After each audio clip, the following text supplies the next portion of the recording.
ഇനി നമുക്ക് എന്ത് ചെയ്യാം, കോമ്പറ്റീഷൻ ആക്ട്സിലോട്ട് പോകും. അതിന്റെ ഫീച്ചർ, അതിന്റെ ഒബ്ജക്റ്റീവ്സും കാര്യങ്ങളും എന്ത് ചെയ്യാം, നമുക്കൊന്ന് ഡീറ്റെയിൽഡ് ആയിട്ട് നമുക്ക് നോക്കാം. നമുക്ക് കുറച്ചധികം കാര്യങ്ങൾ നമുക്ക് ഡിസ്കസ് ചെയ്യാനുണ്ടായിട്ടാണ് ഞാൻ കുറച്ച് ഫാസ്റ്റിലൂടെ പോകുന്നത്.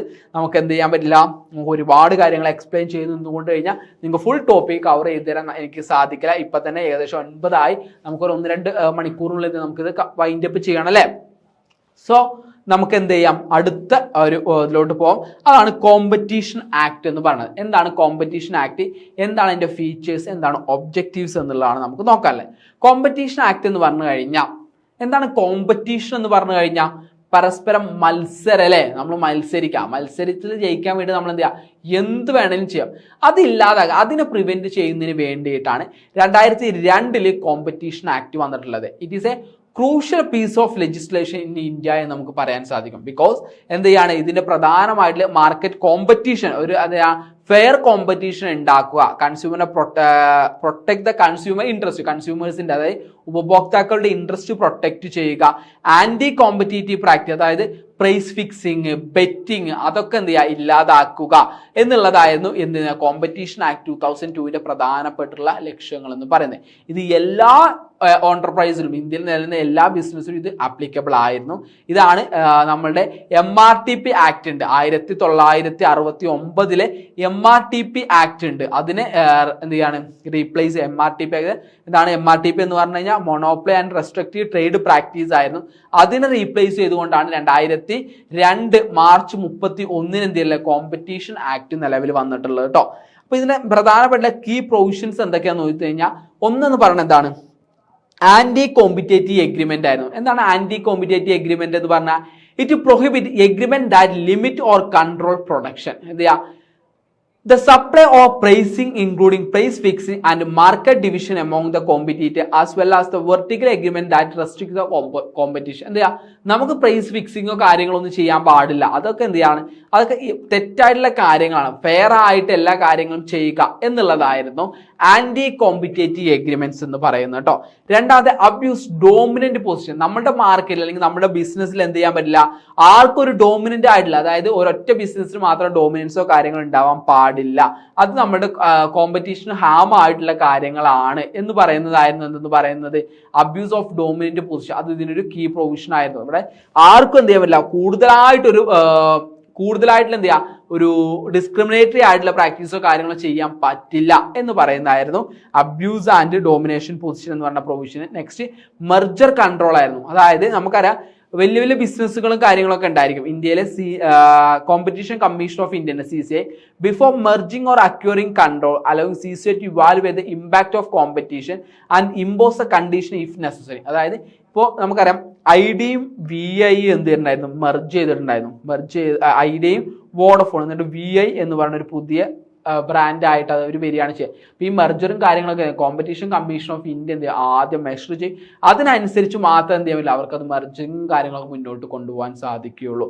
ഇതാണ് മെർജർ കൺട്രോൾ എന്ന് പറയുന്ന അടുത്തൊരു പ്രൊവിഷൻ, കോമ്പറ്റീഷൻ ആക്ടിലെ മറ്റൊരു പ്രൊവിഷൻ എന്ന് പറഞ്ഞാൽ. നെക്സ്റ്റ് കൺസ്യൂമർ പ്രൊട്ടക്ഷൻ ആയിരുന്നു. അതായത് പ്രധാനമായിട്ടും കൺസ്യൂമേഴ്സിന്റെ ഇൻട്രസ്റ്റും കാര്യങ്ങളും പ്രൊട്ടക്ട് ചെയ്യുക, അൺഫെയർ ആയിട്ടുള്ള ട്രേഡ് പ്രാക്ടീസിനെ എന്ത് ചെയ്യുക, അവരെ പ്രൊഹിബിറ്റ് ചെയ്യുക, ഫാൾസ് ആയിട്ടുള്ള അഡ്വർടൈസ്മെന്റും കാര്യങ്ങൾ വന്നാൽ അതിനെതിരെ കേസ് കൊടുക്കാനും, അൺഫെയർ ആയിട്ടുള്ള പ്രൈസ് വാങ്ങിക്കഴിഞ്ഞാൽ അത് നമുക്ക് വേണം. ഇപ്പൊ MRP ഒക്കെ അല്ലെ, അതുപോലുള്ള കാര്യങ്ങളൊക്കെ അത് കൺസ്യൂമറിന്റെ വെൽഫെയർ പ്രൊട്ടക്ട് ചെയ്യുക എന്നുള്ളത് എന്തായിരുന്നു, ഈ ഒരു കോമ്പറ്റീഷൻ ആക്ടിന്റെ ഒരു കീ പ്രൊവിഷൻ ആയിരുന്നു. Next penalties and remedies. അതായത് പെനാൽറ്റീസും കാര്യങ്ങളൊക്കെ ഉണ്ടായിരുന്നു. നമ്മുടെ ഈ കോമ്പറ്റീഷന് എതിരായിട്ട് എന്തെങ്കിലും ചെയ്തിട്ടുണ്ടെങ്കിൽ, അത് ആന്റി കോമ്പറ്റീഷൻ മൂവ് എന്തെങ്കിലും എടുത്തിട്ടുണ്ടെന്നുണ്ടെങ്കിൽ അവരുടെ പ്രോഫിറ്റിന്റെ ഒരു ഭാഗം, നല്ലൊരു ഭാഗം തന്നെ അവർ ഈ വയലേറ്റ് ചെയ്യുന്നതിന് വേണ്ടിയിട്ട് അവർ കൺസ്യൂമറിന്റെ കോമ്പൻസേഷൻ ആയിട്ടും ഗവൺമെന്റിലോട്ടൊക്കെ ആയിട്ട് എന്തുണ്ടായിരുന്നു, ഈ ആന്റി കോമ്പറ്റേറ്റീവ് പ്രാക്ടീസസിന് വേണ്ടിയിട്ട് അവർ കൊടുക്കേണ്ടി വന്നിട്ടുണ്ടായിരുന്നു. അത് മറ്റൊരു പ്രൊവിഷനാണ്. ആൻഡ് എക്സ്ട്രാ ടെറിട്ടോറിയൽ ആപ്ലിക്കേഷൻസ് ഉണ്ട്. അതായത് applies foreign business whose activities affect the competition in India enabling the CCI to take action against such practice. അതായത് നമ്മുടെ ഫോറിൻ കൺട്രീസിലൊക്കെ എന്ത് ചെയ്യുക, ബിസിനസ് ചെയ്യുന്ന ആക്ഷൻസിന്റെ ഫലമായിട്ട് നമ്മുടെ ഇന്ത്യയിൽ കോമ്പറ്റീഷൻ ക്രിയേറ്റ് ചെയ്യുക, അതിനെതിരെ പ്രവർത്തിക്കുന്നതിന് വേണ്ടി CCIക്ക് പ്രൊവിഷൻ ഉണ്ടായിരുന്നു. പിന്നെ സെക്ടർ സ്പെസിഫിക് റെഗുലേഷൻ, ഓരോ സെക്ടർ സ്പെസിഫിക് ആയിട്ട് റെഗുലേഷൻസും ഉണ്ടായിരുന്നു. അതായത് ഈ ആക്ട് പ്രകാരം ഓൾ സെക്ടർ, അതുപോലെ സ്പെസിഫിക് റെഗുലേഷൻസും കാര്യങ്ങളൊക്കെ എന്ത് ചെയ്യണം ഓരോ സെക്ടർ ബേസിൽ അല്ലെങ്കിൽ ഇൻഡസ്ട്രി ബേസിൽ കൊണ്ടുവന്നിട്ടുണ്ടായിരുന്നു. ഇപ്പോൾ ടെലികമ്മ്യൂണിക്കേഷൻ ആൻഡ് സെക്യൂരിറ്റീസിലും അവിടെ യുണീക്ക് ആയിട്ടുള്ള കോമ്പറ്റേറ്റീവ് ചാലഞ്ചസ് അതൊക്കെ ഐഡന്റിഫൈ ചെയ്തിട്ടൊക്കെ ഈ മെർജറൊക്കെ ചെയ്ത സമയത്ത് കൃത്യമായിട്ടുള്ളൊരു എന്താ ചെയ്യുക ഓരോ മെഷേഴ്സും റെഗുലേഷൻസും ഒക്കെ ആര് കൊണ്ടുവന്നിട്ടുണ്ടായിരുന്നു ഈ ഒരു കോമ്പറ്റീഷൻ ആക്ടിൽ പറഞ്ഞിട്ടുണ്ടായിരുന്നു. ഇതാണ് കോമ്പറ്റീഷൻ ആക്ടിന്റെ കീ പ്രൊവിഷൻസ് എന്ന് പറയുന്നത്. ഇതാണ് കോമ്പറ്റീഷൻ ആക്ടിന്റെ കീ പ്രൊവിഷൻസ് എന്ന് പറയുന്നത് കേട്ടോ.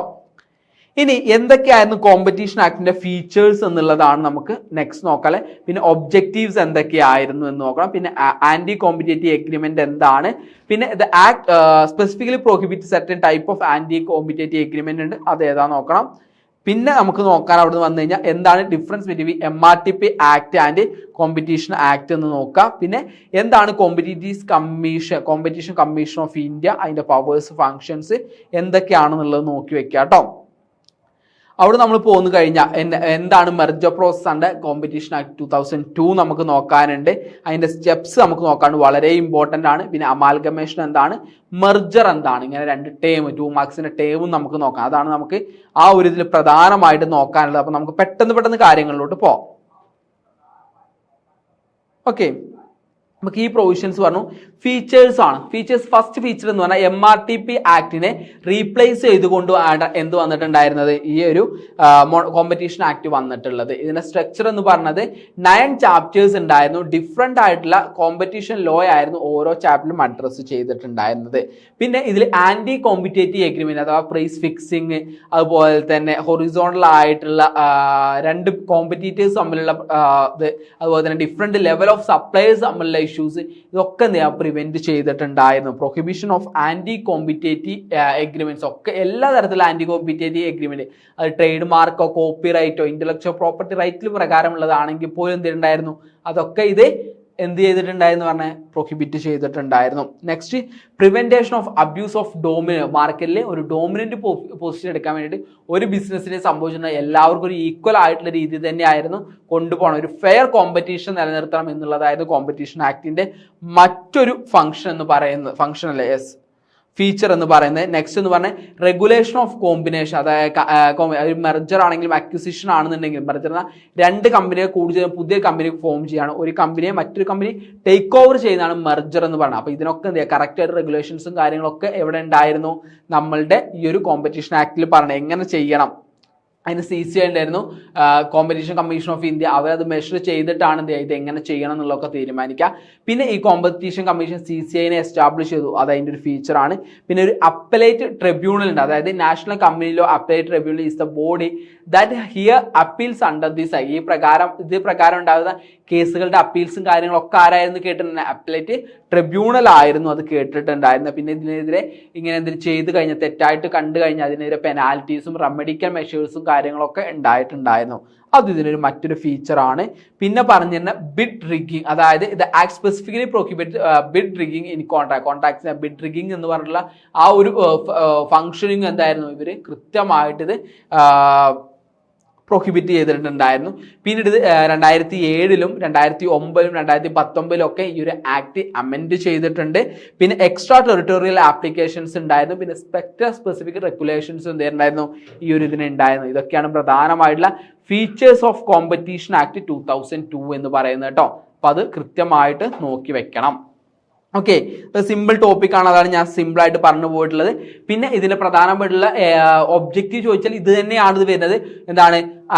prevent abuse dominance in the market, prohibit anti-competitive act, regulate merger and acquisition, promote competitiveness advocacy. അതായത് കോമ്പറ്റീറ്റീവ്നെസ് എല്ലാവരും ഒരേപോലെ കോമ്പറ്റീറ്റീവ് ആയിട്ടാവുക, നല്ല ഫെയർ കോമ്പറ്റീഷൻ ഡെവലപ്പ് ചെയ്യുക എന്നുള്ളത് ഇതിനൊരു കാര്യമായിരുന്നു. പിന്നെ കൺസ്യൂമേഴ്സിന്റെ ഇൻട്രസ്റ്റ് പ്രൊട്ടക്ട് ചെയ്യുക, എക്കണോമിക് ഗ്രോത്ത് ഡെവലപ്പ് ചെയ്യുക, കൂടുതൽ ഫാസ്റ്റ് ആക്കുക എന്നുള്ളതൊക്കെ എന്താണ് ഈ കോമ്പറ്റീഷൻ ആക്ടിന്റെ പ്രധാനപ്പെട്ട ഒബ്ജക്റ്റീവ് ആയിരുന്നു. ഈ 6 ഒബ്ജക്റ്റീവ് നിങ്ങൾ കൃത്യമായിട്ട് പഠിച്ചു വെക്കണം കേട്ടോ. ഒബ്ജക്റ്റീവ്സും ഫംഗ്ഷൻസും ഒക്കെ മിക്സ് അല്ലെങ്കിൽ ഫീച്ചേഴ്സും ഒക്കെ മിക്സ് ചെയ്ത് എസ്സേക്ക് വരാറുണ്ട്, അതുകൊണ്ടാണ് പറഞ്ഞത്.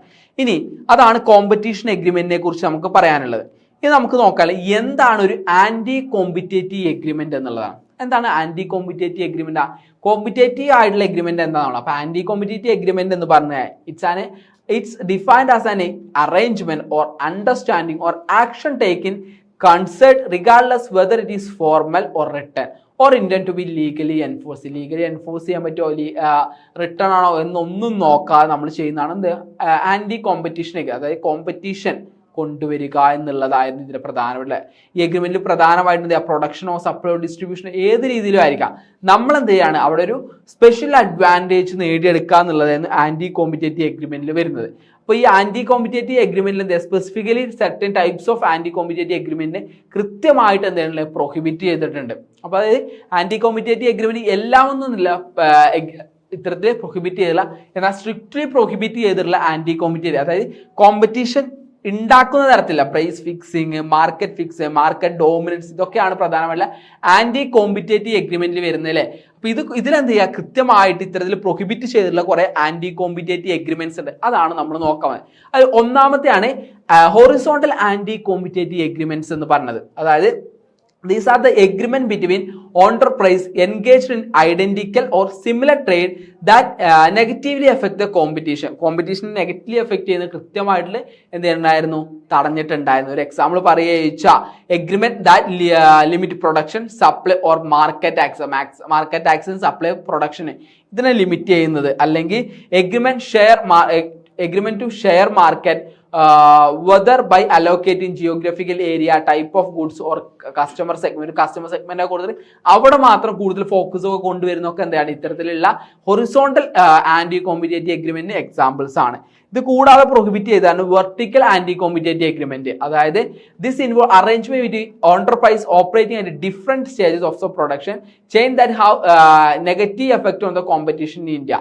പറയുക റീസെയിൽ പ്രൈസ് മെയിൻ്റെനൻസ്, RPM എന്നൊക്കെ പറയും. ഇവിടെ എന്ത് ചെയ്യുന്നതെന്ന് വെച്ചാൽ അവരൊരു മാനുഫാക്ചർ മിനിമം റീസെയിൽ പ്രൈസ് അവരെന്ത് ചെയ്യാണ് റീറ്റെയിലേഴ്സിന് സെറ്റ് ചെയ്യാണ്. അപ്പോൾ ഡിഫറെന്റ് സ്റ്റേജിലായിരിക്കും ഇവർ പ്രവർത്തിക്കുന്നുണ്ട്, അവരൊരു കോമ്പറ്റീഷൻ കൊണ്ടുവരിക ആണെന്നുള്ളതാണ്. അവരെന്ത് ചെയ്യുക, അവരൊരു മെയിൻലി ഒരു ഫോക്കസ് കൊണ്ടുവരുന്നതിന് വേണ്ടിയിട്ടാണ് അത്തരത്തിലുള്ള വെർട്ടിക്കൽ ആയിട്ടുള്ള ആന്റി കോമ്പറ്റീഷൻ എഗ്രിമെന്റ് കൊണ്ടുവരുന്നത്. പിന്നെ എക്സ്ക്ലൂസീവ് ഡിസ്ട്രിബ്യൂഷൻ എഗ്രിമെന്റ് ഉണ്ട്, which grant exclusive grant to distribute a specific territory and can restrict market access for others. ഒരു ടെറിട്ടറിയിൽ അവർ മാത്രം, അവർക്ക് എന്ത് ചെയ്യുക, എക്സ്ക്ലൂസീവ്ലി അവരത് ആക്കി എടുക്കാനുള്ള ടെറിട്ടറി, അവിടെ വേറൊരാളെ വരാൻ വേണ്ടിയിട്ട് അവർ സമ്മതിക്കില്ല.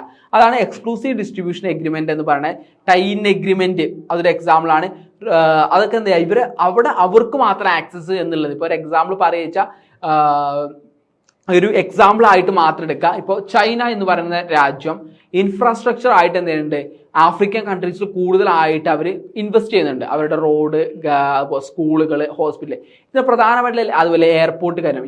ഇതിലൂടെയൊക്കെ എന്തായിരിക്കും, ചൈനയുടെ പ്രൊഡക്ട്സ് മാത്രമായിരിക്കും ഇനി അവിടെ മാർക്കറ്റ് ചെയ്യുക. അപ്പോൾ ചൈനയുടെ പ്രൊഡക്ട്സ് ഇത്ര വർഷത്തേക്ക് അവർക്ക് എന്താ വിട്ടുകൊടുക്കുന്നതാണെന്ന് പറയുന്നത് ഈ എക്സ്ക്ലൂസീവ് ഡിസ്ട്രിബ്യൂഷൻ എഗ്രിമെന്റ് എന്ന് പറയുന്നത്. ഓക്കെ, ഇതാണ് എന്ത് പറയുന്നത് different type of anti competitive agreements that prohibit in India എന്ന് പറയുന്നത്. ഇത് നമുക്ക് നോക്കാല്ലേ, MRTP ആക്ടും കോമ്പറ്റീഷൻ ആക്ടും തമ്മിലുള്ള ഡിഫറൻസ് ആണ്. ഒബ്ജക്റ്റീവ് ബേസ് നോക്കി വെച്ചാൽ MRTP ആക്ട് മെയിൻലി ഫോക്കസ് ചെയ്ത് എന്തായാലും to prevent the concentration of economic power and control മോണോപ്ലൈനെ കൺട്രോൾ ചെയ്യുക, അതുപോലെ തന്നെ എക്കണോമിക് പവേഴ്സിന് എന്ത് ചെയ്യുക, കോൺസെൻട്രേറ്റ് ചെയ്യുക എന്നുള്ളത്. MRTP ആക്ടിൽ വരുന്ന സമയത്ത് കൂടുതൽ കോമ്പറ്റീഷൻ ആക്ടിലോട്ട് വന്ന സമയത്ത് it is aims to promote and sustain competition എന്ന് പറയുന്നത്, നല്ലൊരു കോമ്പറ്റീഷൻ എന്ത് ചെയ്യുക മാർക്കറ്റിൽ കൊണ്ടുവരിക എന്നുള്ളതായിരുന്നു എന്ത് പറഞ്ഞാൽ കോമ്പറ്റീഷൻ ആക്ടിന്റെ ലക്ഷ്യം എന്ന് പറയുന്നത്. MRTP ആക്ട് മെയിൻലി ഫോക്കസ് ചെയ്തിട്ടുള്ള എന്തായിരുന്നു, മൊണോപ്ലൈസും ട്രേഡ് റെസ്ട്രിക്ഷൻസിനെ കുറിച്ചും അതിന്റെ പ്രാക്ടീസിനും ആയിരുന്നു. എങ്കിൽ കോമ്പറ്റീഷൻ ആക്ടിൽ ആന്റി കോമ്പറ്റേറ്റീവ് എഗ്രിമെന്റ്സിനെ കുറിച്ചും എങ്ങനെയാണ് അബ്യൂസ് ഓഫ് ഡോമിനൻസും അതുപോലെ തന്നെ റെഗുലേഷനും കോമ്പിനേഷൻസ് ഒക്കെ എങ്ങനെ ചെയ്യാന്നുള്ളതായിരുന്നു കോമ്പറ്റീഷൻ ആക്ടിന്റെ പ്രധാനപ്പെട്ടുള്ള ഫോക്കസ് എന്ന് പറയുന്നത്. MRTP ആക്ട് ഒരു പ്രീ എൻട്രി റെഗുലേഷൻസും അതുപോലെ തന്നെ ഡിസ്കറേജ്ഡ് സെയിൽസ് ആൻഡ് ഡോമിനൻസ് ആണ് ചെയ്തിട്ടുണ്ടായിരുന്നെങ്കിൽ ഒരു പോസ്റ്റ് എൻട്രി റെഗുലേഷൻ ആയിരുന്നു എവിടെ ഉണ്ടായിരുന്നത്, കോമ്പറ്റീഷൻ ആക്ടിൽ കൊണ്ടുവന്നെ. ഇവിടെ ഡോമിനൻസ് ആണെന്നുണ്ടെങ്കിൽ പ്രൊഹിബിറ്റ് അബ്യൂസ് ഒക്കെ എന്ത് ചെയ്യുന്നു, അബ്യൂസിനൊക്കെ അവരെ പ്രൊഹിബിറ്റ് ചെയ്തിട്ടുണ്ടായിരുന്നു. പിന്നെ റെഗുലേറ്ററി ബോർഡ് നോക്കി വെച്ചാൽ MRTP കമ്മീഷൻ ആയിരുന്നു. ഇവിടെ കോമ്പറ്റീഷൻ ആക്ട് ആണെന്നുണ്ടെങ്കിൽ CC ആണത് റെഗുലേറ്റ് ചെയ്തിട്ടുള്ളത് കേട്ടോ. അപ്പോൾ ബാക്കി കുറച്ച് കാര്യങ്ങൾ പറയുന്നുണ്ടാക്കും, നിങ്ങൾ ജസ്റ്റ് ഒന്ന് എന്ത് ചെയ്യാൻ വായിച്ചു നോക്കിയാൽ മതി. ഇതാണ് ഇതിന്റെ പ്രധാനപ്പെട്ടുള്ള കാര്യങ്ങൾ വരുന്നത്. ഓക്കെ, ഇനി നമുക്ക് നെക്സ്റ്റ് നോക്കാല്ലേ കോമ്പറ്റീഷൻ കമ്മീഷനാണ്. കോമ്പറ്റീഷൻ കമ്മീഷൻ ഓഫ് ഇന്ത്യ അഥവാ CCI എന്താണ്, അതിന്റെ പവേഴ്സ് ആൻഡ് ഫംഗ്ഷൻ. നമുക്കറിയാം MRTP ആക്ടിനെ റീപ്ലേസ് ചെയ്ത് കൊണ്ടുവന്നാണ് കോമ്പറ്റീഷൻ ആക്ട്. അതിൽ എന്ത് ചെയ്യാണ് പ്രധാനപ്പെട്ടുള്ള ഒരു പവറുള്ള ഒരു ബോഡി ആയിരുന്നു, അല്ലെങ്കിൽ അതിന്റെ ഹയസ്റ്റ് ആയിട്ടുള്ള അതോറിറ്റി ആയിരുന്നു CCI എന്ന് പറയുന്നത് അല്ലേ. അപ്പോൾ CC എന്ന് പറഞ്ഞ regulatory body it's establish under the competition act ആണ്.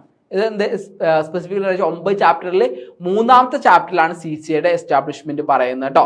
It was formed by the central government ആണ് ഇത് ഫോം ചെയ്ത ദിവസം 2003 October 14 it is the apex body respond for enforcing competition law in ഇന്ത്യയിൽ കോമ്പറ്റീഷൻ ലോ എൻഫോഴ്സ് ചെയ്യുന്നതിൽ apex authority എന്ന് പറയുന്നത് ആരാണ്? ഈ ഒരു CC ആണ്. അതായത് കോമ്പറ്റീഷൻ കമ്മീഷൻ ഓഫ് ഇന്ത്യ ആണെന്ന് നമുക്ക് പറയാൻ സാധിക്കും അല്ലേ.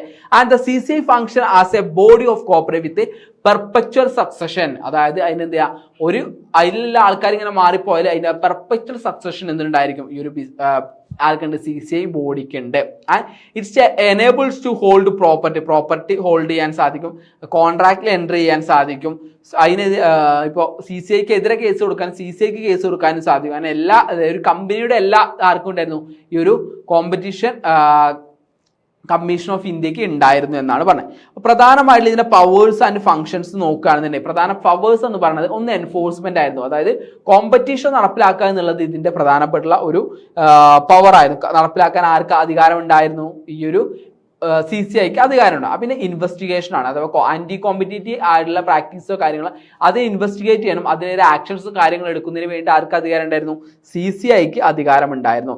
പിന്നെ ഈ ആന്റി കോമ്പറ്റീറ്റീവ് എഗ്രിമെന്റ് പ്രൊഹിബിഷൻ ചെയ്യുക എന്നുള്ളത്, തടയുക എന്നുള്ളത് ആരുടെ പവർ ആയിരുന്നു? ഈ ഒരു CCIയുടെ പവർ ആയിരുന്നു.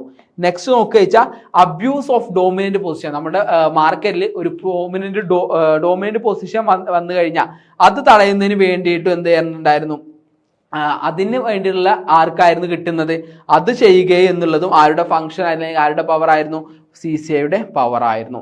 നെക്സ്റ്റ് പറയുന്നത് റെഗുലേറ്റിംഗ് കോമ്പിനേഷൻ. അതായത് കോമ്പിനേഷൻസ് പറഞ്ഞാൽ മെർജർ അക്വിസിഷൻ ഒക്കെ അത് കൃത്യമായിട്ട് നോക്കുക. അവിടെ ഡോമിനന്റ് പൊസിഷന് വേണ്ടിയാണ്, ഫെയർ ആയിട്ടാണ് നടക്കുന്നത് ഒക്കെ നോക്കുന്നതിന് വേണ്ടിയുള്ളതും അതിനെ റെഗുലേറ്റ് ചെയ്യാനുള്ള അധികാരം ആർക്കായിരുന്നു? ഇതിനെ റെഗുലേറ്റ് ചെയ്യാനുള്ള അധികാരവും നമുക്ക് ആർക്കുണ്ടായിരുന്നു എന്നാണ് പറഞ്ഞിട്ടുണ്ടായിരുന്നത്? CCIക്ക് ഉണ്ടായിരുന്നു. ഇതാണ് പറഞ്ഞത്. പിന്നെ പറയുന്നുണ്ട് പെനാൽറ്റീസും കാര്യങ്ങളും ഇമ്പോസ് ചെയ്യുന്നതിൽ ആർക്ക് അധികാരം ഉണ്ടായിരുന്നു? CCIക്ക് അധികാരം ഉണ്ടായിരുന്നു.